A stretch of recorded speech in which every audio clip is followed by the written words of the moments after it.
Hello नमस्कार, स्वागत है आपका आपके YouTube channel future with Ashutosh में। कैसे हो आप सभी? उम्मीद है आप क्लास का एंजॉय करते होंगे। ये क्लासेस हर दिन आपको 6 PM पे मिल जाएंगी। शाम को 6 बजे आपको ये क्लासेस देखने को मिल जाएंगी। ये जितनी भी क्लासेस हैं शाम को 6 बजे देखने को मिल जाएगी। अभी मैं हिस्ट्री की क्लास स्टार्ट करने वाला हूँ। इसके लिए आपको क्या करना है, आपको मुझे सपोर्ट करना है, क्योंकि हिस्ट्री जो पढ़ाऊंगा ना उसको आपको लाइव ही पढ़ाऊंगा मैं। उसमें वीडियो लेक्चर नहीं होगा, मैं लाइव क्लास लूंगा और मॉडर्न हिस्ट्री से मैं शुरुआत करूंगा जहां से प्रश्न बहुत ज़्यादा आते हैं।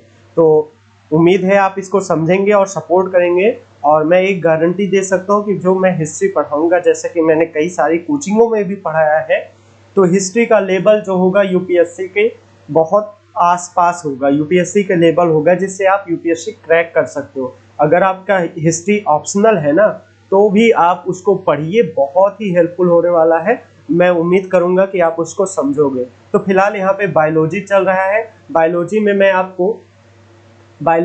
आपको क्लास 9 से लेके 10 तक, क्लास 9, 10, 11, 12 की एनसीईआरटी पढ़ा रहा हूँ, जिसमें ये 9th क्लास की एनसीईआरटी चल रही है। 9th क्लास की एनसीईआरटी में चैप्टर नंबर 2 चल रहा है ये, जिसमें मैं आपको काफ़ी चीज़ें ऊतक के बारे में बता चुका हूँ। अब बात आ रही थी तंत्रिका ऊतक की। ऊतक के बारे में बहुत सारी कहानियाँ बता चुका हूँ, आप पिछले क्लासेस में जाके उसको देख सकते हैं और यहाँ से भी आप समझ जाएंगे। लेकिन आप रेगुलर वे में अगर क्लास देख रहे हो ना, तो आपको बायो से कोई समस्या नहीं होने वाली। तो चलिए स्टार्ट करते हैं वीडियो। सभी कोशिकाओं में उत्तेजना के अनुकूल प्रतिक्रिया करने की क्षमता होती है। उत्तेजना के अनुकूल प्रतिक्रिया करने की क्षमता होती है। यद्यपि तंत्रिका ऊतक की कोशिकाएं बहुत शीघ्र उत्तेजित हो जाती हैं और इस उत्तेजना को बहुत शीघ्र पूरे शरीर में एक स्थान से दूसरे स्थान तक पहुंचाती है। मस्तिष्क, मेरुरज्जु तथा तंत्रिकाएं सभी तंत्रिका ऊतक से बनी होती हैं। ठीक है, मस्तिष्क की जो ऊतक है उनको तंत्रिका ऊतक, मेरुरज्जु और तंत्रिकाएं, जितनी भी तंत्रिकाएं हैं उनको हम क्या करते हैं, वो तंत्रिका ऊतक से बनी है। तंत्रिका ऊतक की कोशिकाओं को तंत्रिका कोशिकाएं कहते हैं। याद होगा जब मैं कोशिका पढ़ा रहा था तो आपको दिखाया था तंत्रिका कोशिका कैसे थी। तंत्रिका कोशिका कुछ इस प्रकार से थी। मैं थोड़ा सा गंदा टाइप का चित्र बना रहा हूँ, आप समझ जाना। कुछ इस तरीके से पूंछ वाली संरचना थी, ऐसे करके संरचना थी। तो ये चीज आप समझेंगे, उम्मीद कर रहा हूँ। ऐसे टाइप की संरचना थी जैसे यहाँ पे बनाया हूँ, जिन्हें न्यूरॉन नाम से भी जाना जाता है। न्यूरॉन शब्द याद होगा आपको, एक वैज्ञानिक थे जिनके शरीर का काफी हिस्सा पैरालाइज था और वो बहुत ही अच्छे वैज्ञानिक थे, जिसके बारे में मैंने वीडियो भी बनाया। उनकी डेथ पे मैंने एक वीडियो भी शूट किया है, तो आप उसको देख सकते हैं। मैं यहाँ पे नाम नहीं बताऊंगा, आप सर्च करिए, वहाँ पे आपको देखने को मिल जाएगा। उनको यही न्यूरॉन उनका काम करना बंद कर दिया था। न्यूरॉन में कोशिकाएं केंद्रक तथा कोशिका द्रव्य होते हैं। इसमें लंबे व पतले बालों जैसी शाखाएं निकली रहती हैं। चित्र में देख सकते हैं, ठीक है, चित्र आप पिछले क्लास में देख सकते हैं। प्रायः प्रत्येक न्यूरॉन में इस तरह का एक लंबा वर्धक होता है जिसे एक्सान कहते हैं। अच्छा, चित्र यहाँ पे शायद बनाया होगा, नहीं बनाया होगा तो देखते हैं। ये रहा चित्र भाई, बना तो है, ये रहा। आप देखिए, ये देखिए, ये जो कह रहे हैं ना, न्यूरॉन कह रहे हैं इसको। यहाँ पे देखिए क्या लिखे हैं, उसको एक्सान कह रहे हैं। एक्सान कह रहे हैं, ये न्यूरॉन का चित्र है ना, और उसमें ये वाला भाग जो कहलाए, ये वाला भाग एक्सान कह रहे हैं। ठीक है, एक्सान तथा बहुत सारी छोटी छोटी शाखाएं होती है जिसे डेंटेराइट्स कहते हैं। ठीक है, प्रवर्ध शब्द मत याद रखिए, डेंटेराइट्स शब्द याद रखिए। एक तंत्रिका कोशिका 1 मीटर तक लंबी हो सकती है। बहुत सारे तंत्रिका रेशे संयोजी ऊतक के द्वारा एक साथ मिलकर तंत्रिका का निर्माण करते हैं। ठीक है, यहाँ पे एक बार चित्र आप देख सकते हो, जैसे मैंने कहा डेंटेराइट है और उसमें एक केंद्रक होगा, जैसे कोशिका में केंद्रक होता ही होता है, और तंत्रिकाक्ष होगा जिसको हमने एक्सरान कहा था। ठीक है, ये चीज आपको देखने को मिल जाएगी। ये कोशिका काय है। ठीक है, तंत्रिका रेशा से गुजरने वाली संवेदना को तंत्रिका स्पंदन कहते हैं। संवेदना, वही संवेदना जिसमें हर प्रकार की चीजें होंगी, हर प्रकार के संदेशे होंगे जो कि तंत्रिका ले जाती है। तंत्रिका का स्पंदन हमें इच्छानुसार अपनी पेशी की गति करने में सहायता करता है।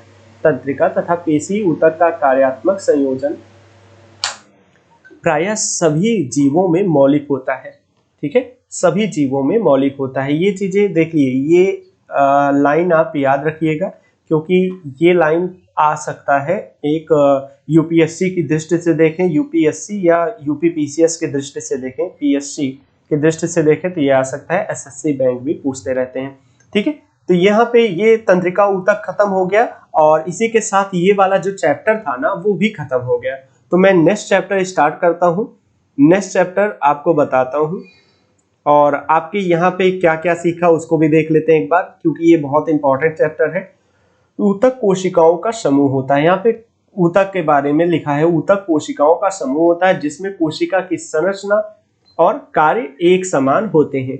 पौधों के ऊतक दो प्रकार के होते हैं, विभाज्योतक और अस्थायी ऊतक, ठीक है। मतलब पादप कोशिका में पादप के ऊतक, पादप ऊतक की बात करूं तो ये दो प्रकार के होते हैं, विभाज्योतक और यहाँ पे अस्थायी ऊतक। और मैंने कहा था विभाज्योतक भी तीन प्रकार के होते हैं, शीर्ष विभाज्योतक, पार्श्व विभाज्योतक और अंतर्वष्टि विभाज्योतक, ठीक है। अस्थायी ऊतक दो प्रकार के होते हैं, सरल और जटिल, ठीक है। सरल में पैरेन्काइमा, स्क्लेरेकाइमा आदि आएंगे और जटिल में कौन कौन से आएंगे, जाइलम और फ्लोएम आएंगे, जाइलम और फ्लोएम आएंगे, ठीक है, ठीक है। विभाज्य ऊतक जिसको मेरिस्टेमेटिक ऊतक भी कहते हैं, मेरिस्टेमेटिक ये शब्द याद रखिएगा, ज्यादातर प्रश्न इससे पूछा जाता है। यह पौधों की वृद्धि के क्षेत्रों में पाया जाता है। अस्थायी ऊतक विभाज्य ऊतक से बनते हैं, ठीक है, ये भी मैंने बताया था। एक बार विभाजित होने की क्षमता खो देते हैं, जो एक बार विभाजित होने की क्षमता खो देते हैं। यह सरल और जटिल ऊतकों में वर्गीकरण किया जाता है। पैरेन्काइमा, कालेन्काइमा, स्क्लेरेकाइमा सरल ऊतकों के उदाहरण है, जैसा कि मैंने यहाँ पे लिखा है, ठीक है। जाइलम और फ्लोएम जटिल ऊतक के उदाहरण है। मैंने समझाया था आपको, जाइलम और फ्लोएम में दो काम होगा। जाइलम और फ्लोएम को आपको याद करने के लिए आप क्या करेंगे, जाइलम को जड़ या जल से याद करिए, जा से जल, जा से जड़ या जा से जल रखिए, फा से फूड रखिएगा, ठीक है, फा से फूड, फूड माने खाना। तो फ्लोएम क्या करता है, खाना ले जाता है शरीर में, पूरे पादप के शरीर में फ्लोएम खाना ले जाता है। और जाइलम क्या करता है, जड़ से जल को ले जाता है, खनिज लवण को ले जाता है। एपिथेलमी ऊतक, एपिथेलमी पेशी संयोजी तंत्रिका ऊतक जंतु ऊतक के उदाहरण हैं। अभी बताया था, एपिथेलमी माने शरीर का आवरण करने वाला, पेशी माने कार्य करने वाला, संयोजी जैसे रक्त, और तंत्रिका ऊतक संदेश वाहक होता है। आकृति और कार्य के आधार पर एपिथेलमी ऊतक को सनकी, घनाकार, स्तंभाकार, रोमीय और ग्रंथिल श्रेणियों में विभाजित करते हैं। ये भी मैंने बताया आपको। हमारे शरीर में विद्यमान संयोजी ऊतक के विभिन्न प्रकार हैं।